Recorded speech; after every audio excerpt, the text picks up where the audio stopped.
सभी चिंतनशील बंधुओं को मेरा अभिवादन। मेरे चैनल अमृत विचार में एक बार फिर आप सभी का हार्दिक स्वागत है।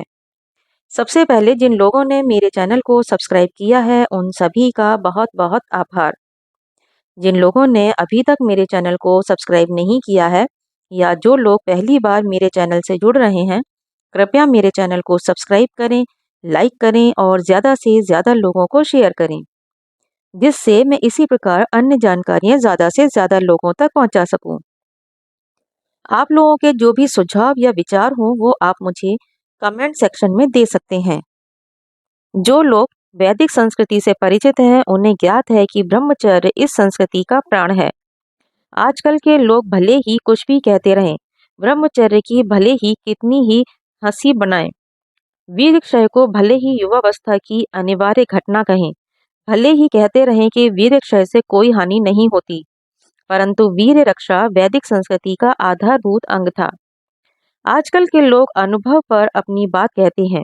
वैदिक संस्कृति के उन नायकों का सिद्धांत भी अनुभव की चट्टान पर खड़ा था। हमें तो आज तक समझ नहीं पड़ा कि वीर क्षय से किसका भला होता है। हमने तो यही देखा है कि जो बालक वीर नाश की बुरी आदत में पड़ जाते हैं वे युवावस्था में उन दिनों को रोते हैं, जबकि वे इन बुरी आदतों के शिकार हो गए थे। वैदिक संस्कृति में ब्रह्मचर्य तो शिक्षा का आवश्यक अंग था ही, साथ ही 24 वर्ष तक ब्रह्मचर्य धारण कर गृहस्थ में प्रवेश करने वाले को निकृष्ट दर्जे का ब्रह्मचारी कहा गया था। छांदोग्य उपनिषद में लिखा है, पुरुषो वाव्यज्यः तस्य यानि चतुर्विंशति वर्षाणि तत्प्रातः सवनम चतुर्विंशति अक्षरा गायत्री गायत्रम प्रातः सवनम तदस्य वसवो अन्वायत्तः प्राणावाव वसव एते हीदम सर्वम वासयन्ति। अर्थात वसु ब्रह्मचारी 24 वर्ष की आयु तक ब्रह्मचारी रहता था, रुद्र ब्रह्मचारी 36 वर्ष तक तथा आदित्य ब्रह्मचारी 48 वर्ष तक ब्रह्मचर्य का पालन करता था। अगर कोई आजन्म ब्रह्मचारी रहना चाहता था तो वह आजन्म ब्रह्मचारी रह सकता था, परंतु उसके लिए व्यक्ति को पूर्ण विद्यावान जितेंद्रिय योगी होना आवश्यक था। ऋषि दयानंद जी ने सत्यार्थ प्रकाश के तृतीय समुल्लास में लिखा है, यह बड़ा ही कठिन काम है कि काम के वेग को थाम के इंद्रियों को अपने वश में रखना। आज की विचारधारा उल्टी बह रही है। आज के लोग ब्रह्मचर्य को कोई महत्व नहीं देते। उनका कहना है कि इंद्रिय दमन अप्राकृतिक है। वैदिक विचारधारा में शरीर के सामर्थ्य, मन के बल तथा आत्मा के ओज के लिए वीर रक्षा आवश्यक शर्त है।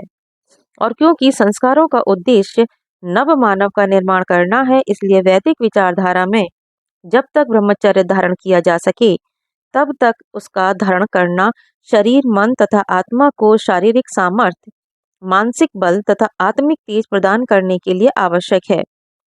इस बात को युक्ति से सिद्ध करने की आवश्यकता नहीं, अनुभव से हर व्यक्ति इस तथ्य को अपने जीवन में अनुभव कर सकता है। वीर क्षय पर व्यक्ति सुस्त हो जाता है, काम करने का मन नहीं करता, आराम करना चाहता है, सो जाना चाहता है। हर किसी का यह वैयक्तिक अनुभव है, फिर ब्रह्मचर्य की वकालत करने की आवश्यकता ही क्या रह जाती है। एक वेद के अध्ययन में पारंगत ब्रह्मचारी वसु कहलाता था। वसु की व्याख्या करते हुए कहा है, सर्वम वास्यति, अर्थात जो स्वयं बसता है और दूसरों को बसाता है वह वसु है। एक वेद का अध्ययन करने के बाद गृहस्थाश्रम में प्रवेश कर बसने बसाने के धंधे में पड़ जाने वाला वसु है। वह 24 वर्ष तक का ही ब्रह्मचर्य कर गृहस्थाश्रम में प्रवेश कर जाता है। उसके बाद जो 12 वर्ष लगाकर 2 वेदों का अध्ययन कर लेता है वह रुद्र ब्रह्मचारी कहलाता है। रुद्र का अर्थ है इदम सर्वम रोदयति, अर्थात जो प्राणों को, इंद्रियों को रुला देता है, उन्हें इतना वश में कर लेता है कि मानो रो देती हैं, वह रुद्र कहा जाता है।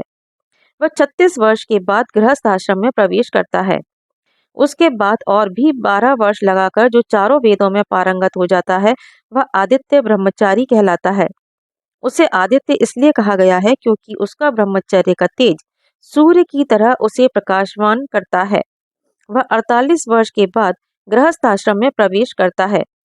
उसे आदित्य इसलिए कहा गया है क्योंकि वह इदम सर्वम आददते, इस सब ज्ञान का आदान कर लेता है, उसे पा लेता है। इसी भाव को व्यक्त करने के लिए मनु ने कहा है, वेदान अधीत्य वेदो व वेदम वापि यथा क्रमम अविप्लुत ब्रह्मचर्यो गृहस्थाश्रम माविशेत।